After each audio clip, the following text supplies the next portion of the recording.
Hey, what brings you here? Did you actually take my formal invitation seriously? Loser shows up after being invited, hilarious. My sister said that and burst into loud laughter. I decided to explain why I had come to the wedding. I was invited by his parents. Just then, someone approached us. Thank you very much for coming all this way. No way. Why? My sister was in disbelief, watching us converse. My name is Hannah, a 28-year-old engineer. Nowadays, I'm fully engaged in my career. But I wasn't always this active. I used to be what you might call a recluse. It all started in middle school when I was targeted by a popular girl, leading to constant bullying from her group. Being shy, I couldn't stand up for myself. And the harassment escalated until I could no longer attend school. I spent most of my days at home, avoiding the outside world. Eventually, I began to recover emotionally and enrolled in an online high school. Gradually, I made friends and started to interact with society again. But it was a painful journey. One reason my life was so difficult is my sister, Kate. She's a year older than me and incredibly beautiful. Her cuteness was evident even when we were kids, and I always felt overshadowed by her. For example, when I walked down the street with my mother and sister, passers-by would always notice Kate and exclaim, "Oh, what a cute child." They would then glance at me but say nothing. This happened many times. Also, when I was in elementary school, a classmate once cruelly said, "Hannah, you don't look anything like your sister. She's so pretty." As a child, such words deeply hurt me. And as Kate received all the attention, she gradually began to mock me. "You're just there to make me look good. The more we're seen together, the better I look. You'll always be in my shadow." Kate knew how to play both the public and private roles perfectly. Kate is really kind, beautiful, and perfect. It must be nice having such a wonderful sister at home. What's she like at home? She must be adorable even in pajamas. Guys, that's creepy. I'd respond, but the class only ever talked about Kate. She was always gracious to others, which made her very popular. At home, however, she was a completely different person. "Your classmates are so creepy. And the girls are just plain. But you're the plainest of them all." She would end, demeaning me in the process. However, because she maintained a perfect facade, no one believed me when I told them about her true nature at home. Instead, I was the one blamed. "You're just jealous of Kate." It's pathetic how the ugly sister envies the beautiful one. I instantly became the villain, and from then on, I kept my opinions to myself. As Kate grew older, she became even more attractive, and her popularity soared. Many guys asked me for her contact details, which was annoying, because I wanted to live peacefully. Besides, I had to reject those guys since she told me to do so. And yet they would complain to me. "Just tell us, don't be stingy. We're not asking for your number." Though I didn't side with Kate, it was clear these guys, who didn't dare to ask her directly, stood no chance with her. Then, during the latter part of my first year in middle school, I began to face harassment from classmates. The bullying worsened, and soon, I stopped going to school. Kate saw this and mocked me. "A recluse, seriously gross, and I'm ashamed to say you're my sister. Your life is over. Being a shut-in is just too lame." Kate ridiculed me daily whenever we met, but fortunately, my parents were kind to me. It's okay not to force yourself to go to school. School isn't everything in life. You have your own place to shine. Their comforting words were my only solace. They never favored either of us over the other, although Kate tried to manipulate them occasionally. Nonetheless, they treated us equally. However, my relationship with Kate only worsened. She disliked that I was a recluse. During meals, she'd eat quickly and retreat to her room, and when her friends came over, she'd tell me, "Don't come out of your room." Kate was popular and often brought friends home after school. forcing me to hide and even restricting my bathroom use. I had to finish before she returned from school. As Kate entered high school, she began wearing makeup and became even more popular, often bringing boyfriends home. One day, I accidentally met one of her boyfriends in the living room, and he was shocked. "Is there a squatter here?" Kate glared at me and then dismissively explained. "She's just my recluse sister, kinda sad, right?" At that moment, I was furious and decided to break free from my reclusive life. And then, I decided to focus on my studies and enrolled in an online high school. Since it was a correspondence course, I still spent most of my time at home. But there were days when I had to go to school, which gave me the chance to interact with other students. Everyone in my class was incredibly kind, and it was a relief since I had become distrustful of people due to the bullying in middle school and Kate's behavior. At the online high school, I made friends for the first time in a while. And I even started hanging out in town occasionally. No one knew Kate there, so they only talked about me, which was really good for me. Slowly, I felt my wounded heart beginning to heal. After graduating from high school, I decided to attend a correspondence university. Actually, during my time as a recluse, my father had given me a computer. And I had taught myself programming. I had a lot of time during the day. And it turned out to be more suited to me than I thought, so I continued with it. That's why I wanted to go to a university where I could learn the skills to become an engineer. There was a correspondence option for university too, so I tried for it and passed the entrance exam. Thus, I became a university student.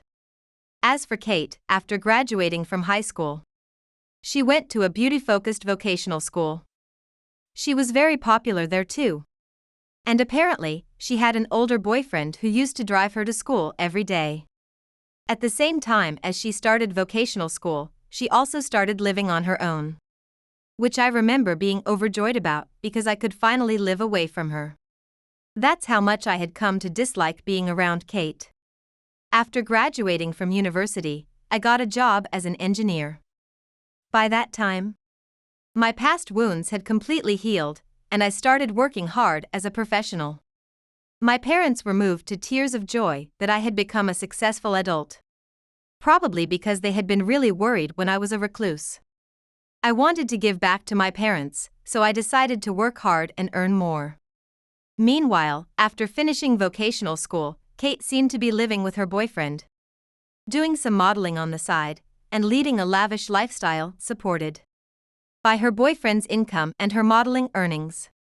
Though the money she made from modeling was just pocket money, her beautiful looks allowed her to live a wealthy life, which I guess is a talent in its own right. By that time, I was clear about my own path, so what Kate did didn't matter much to me. Then, as an engineer working hard, a fateful encounter came my way. It was with a man named Eric, who was an excellent salesman working for a major company and often visited my company for business. I worked with him occasionally, and he was always refreshing.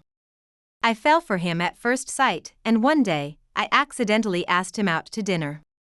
Maybe my feelings for him were showing when I blurted out, "It would be fun to go to dinner with you."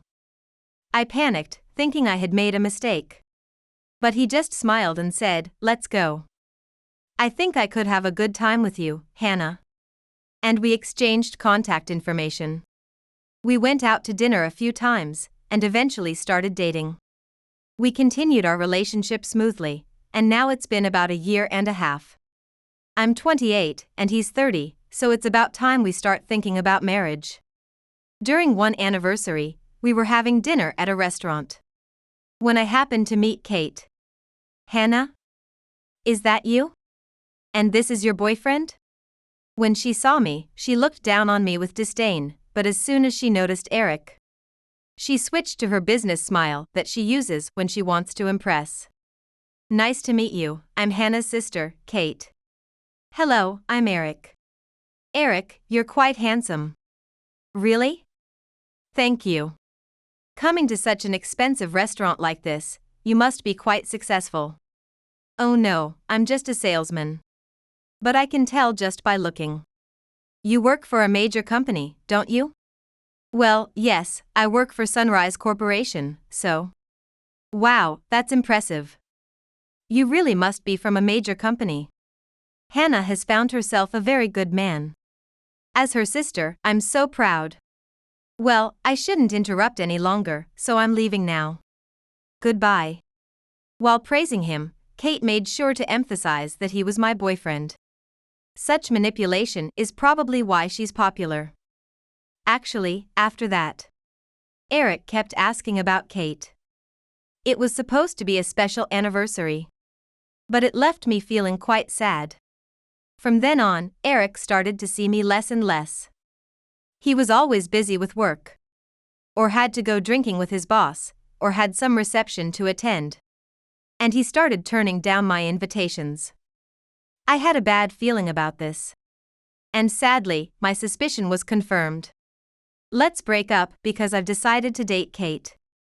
A sudden message came from Eric on Messenger.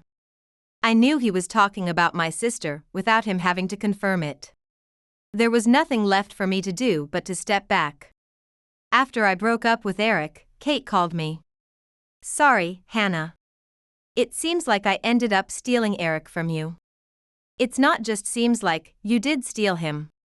Don't say such mean things. I was just being friendly with Eric as your sister. Then he told me he wanted to be with me.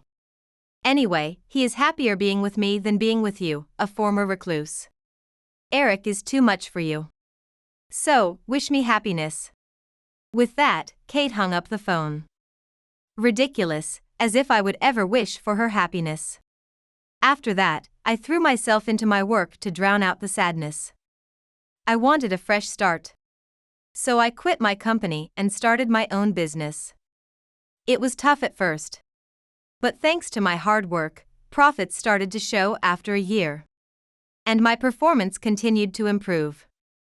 My staff quickly increased. And my venture became notable enough to be featured in business magazines. I was living days I could never have imagined when I was a recluse. And I kept working tirelessly. In a blink, 3 years passed. And my company grew even larger. Amidst all this, an invitation to a wedding arrived at my house. It was from Kate and Eric. Apparently, they were getting married. Just when I had almost forgotten about them.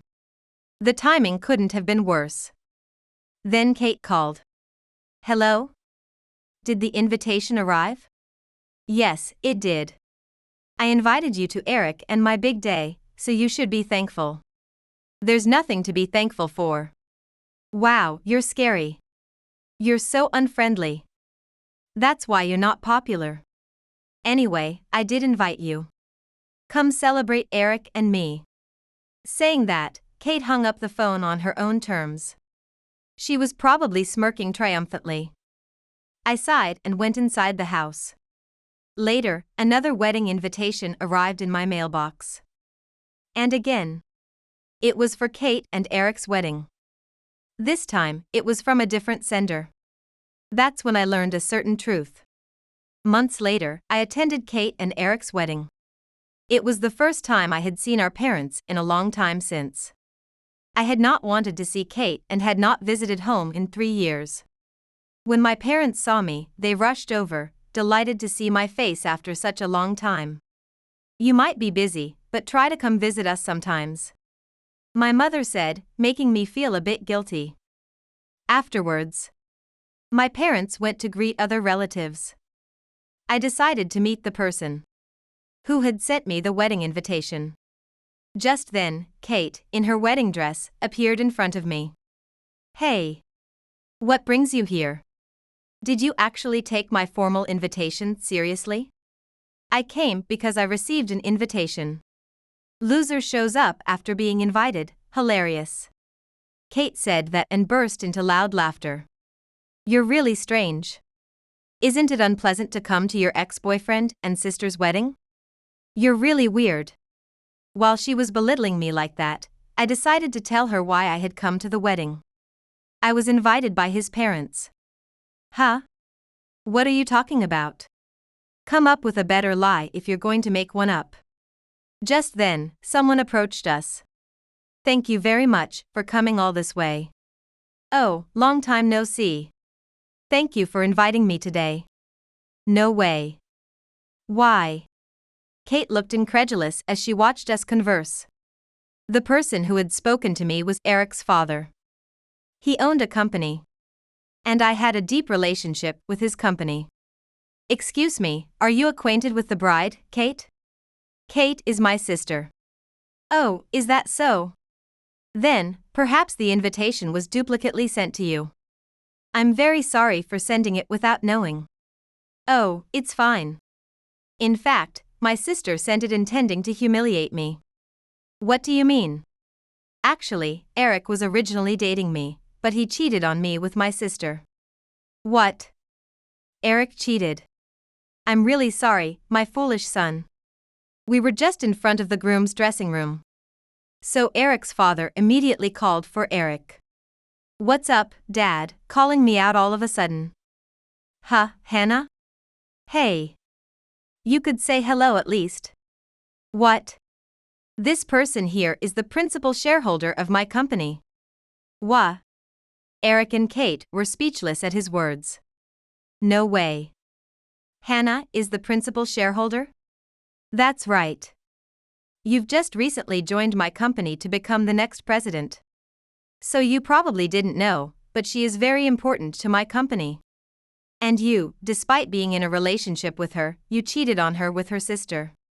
Wait a minute, Dad. That happened 3 years ago. Shut up. The affair is a fact, isn't it? Don't make excuses. Reflect on your actions. Oh, no. Eric was taken aback as his father scolded him.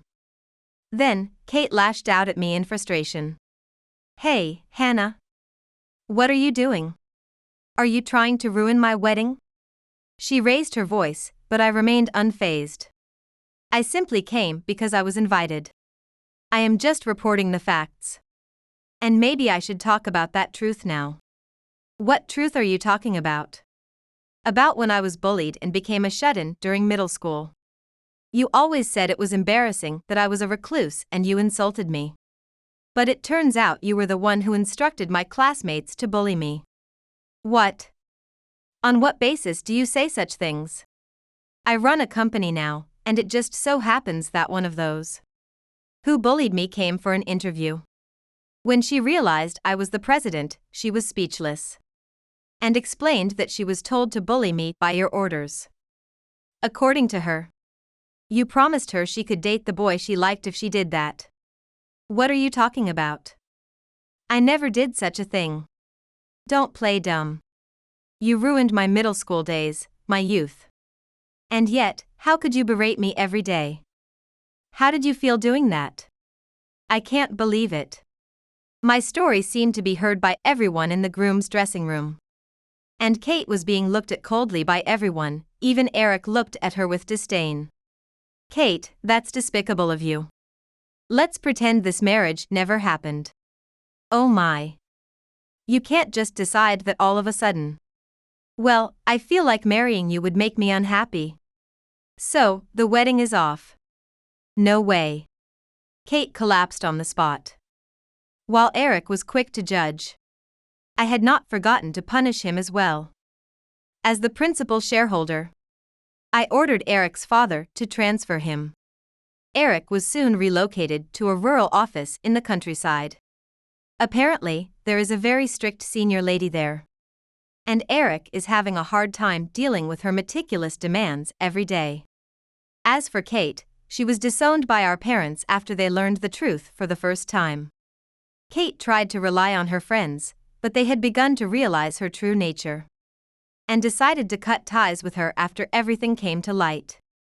Kate had quit her part-time job in anticipation of her marriage. So now she is forced to live in poverty, drowned in debt. Serves her right. Meanwhile, I find my work very enjoyable, and I plan to continue dedicating myself to it while looking out for my subordinates' well-being.